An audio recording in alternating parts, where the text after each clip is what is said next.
Pak, kita lanjutkan kembali. Kita tahu sekarang masyarakat semakin pintar, Pak. Preferensi masyarakat dalam memiliki hunian itu mulai sangat cerdas. Mulai banyak menuntut, ingin terintegrasi dengan transportasi, ingin dekat dengan pusat perbelanjaan, ingin menjadi satu daerah yang dekat juga dengan edukasi. Nah, bagaimana SMRA akhirnya bisa mengakomodasi semua permintaan konsumen yang makin beragam? Ya. Jadi sebenarnya preferensi customer atau para pembeli rumah itu menuntut adanya berbagai fasilitas, itu sebetulnya sangat pas dengan apa yang selama ini kita lakukan. Tahun 75 adalah berdirinya Summarecon, ya 50 tahun kan tahun ini. Sejak awal founder kami, Bapak Sucipto Nagaria, berpikir tentang pengembangan township. Jadi kami fokus pada sebuah pengembangan kota terpadu, bukan hanya perumahan saja atau real estate saja, tapi kota terpadu. Kota terpadu itu begini, sebuah kota yang kita kembangkan, yang didahului dengan sebuah infrastruktur dulu, kemudian kita juga mulai membuat master plan yang bisa kita membuat plot untuk komersial, membuat plot untuk edukasi, untuk ibadah, untuk leisure, untuk perumahan. Nah, itu yang dilakukan Summarecon. Sehingga ketika kami memulai tahun 75 dengan Summarecon Kelapa Gading, kemudian disusul Summarecon Serpong, susul Summarecon Bekasi, dan seterusnya. Kami selalu fokus mengembangkan sebuah township, di mana kita tidak hanya mengembangkan hunian, tapi hunian dan fasilitasnya. Katakan Summarecon Bekasi, ketika kita membangun tahun 2010 kita membangun hunian, itu terus diikuti oleh pusat perbelanjaan, diikuti oleh pendidikan, tempat beribadah, ada pendidikan Al-Azhar di sana. Kemudian ada sekolah-sekolah swasta yang lain yang kita undang untuk membangun di sana. Kemudian kita juga menyiapkan fasilitas pusat komersial.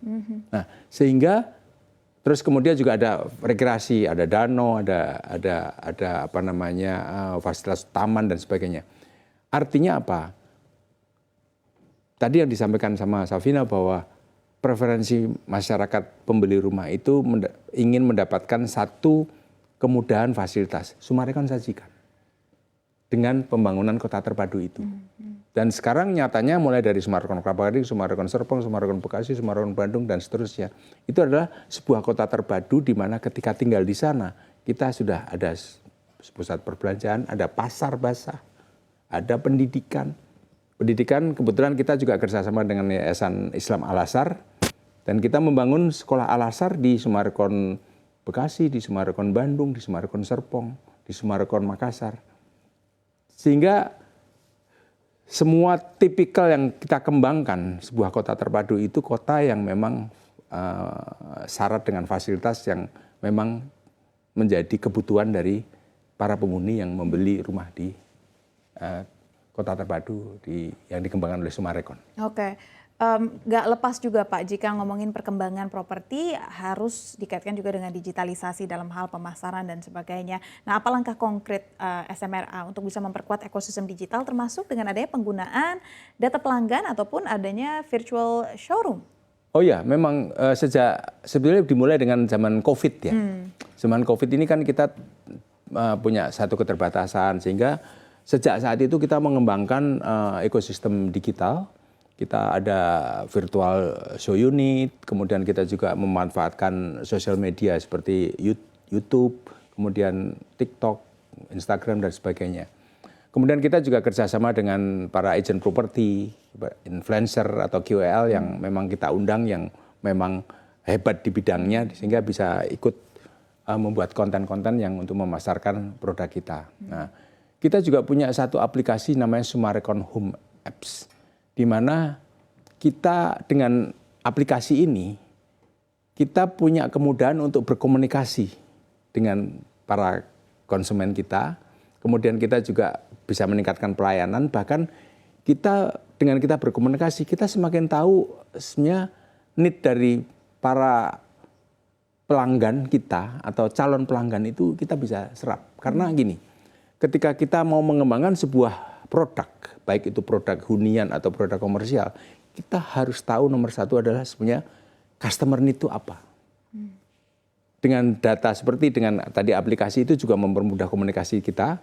Kemudian kita akan mengembangkan satu produk yang tentunya sangat inovatif dan itu yang kita lakukan sekarang. Makanya banyak produk-produk Sumarekon yang memang cukup diminati karena kita benar-benar memperhatikan customer need dan juga kita menajamkan inovasi kita untuk membuat sesuatu yang berbeda. Dan itu kita rasakan sekali customer merespon dengan membeli produk-produk kita. Bahkan yang tadi saya cerita di Sumarekon Bekasi dan Sumarekon Bandung itu bahkan harganya sudah mencapai di atas 25M dan itu mereka beli. Kita beralih ke perspektif efisiensi, Pak. Nah, bagaimana SMRA akhirnya bisa menjaga keseimbangan antara pertumbuhan penjualan dan juga pengendalian biaya, khususnya dalam pembangunan infrastruktur dan juga material konstruksi? Ya, memang perusahaan seperti Sumarekon bahwa pengendalian cost atau pengendalian biaya itu sebuah keharusan. Ya, pengendalian. Tapi kita tidak menganut pada sistem di mana pengendalian biaya itu kita harus melakukan efisiensi. Karena konotasi efisiensi itu berpotensi kepada penurunan kualitas. Iya, betul. Sepakat. Jadi kita tidak menganut sistem itu. Bahwa pengendalian biaya yes.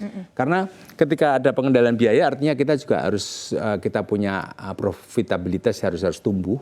Kita harus bekerja dengan baik. Makanya kita menekankan pada waktu pembangunan rumah, pembangunan building-building yang kita kembangkan itu selalu mengedepankan bagaimana kita membangun dengan benar. Pembangunan dengan jujur. Karena ketika kita punya beton dengan kekuatan seperti apa ya itu harus kita lakukan. Tapi bukan sebuah efisiensi. Karena kami takut karena itu akan mengurangi kualitas. Tapi pengendalian biaya yes. Itu memang harus kita lakukan. Dan kita harus menjaga pertumbuhan profit kita juga.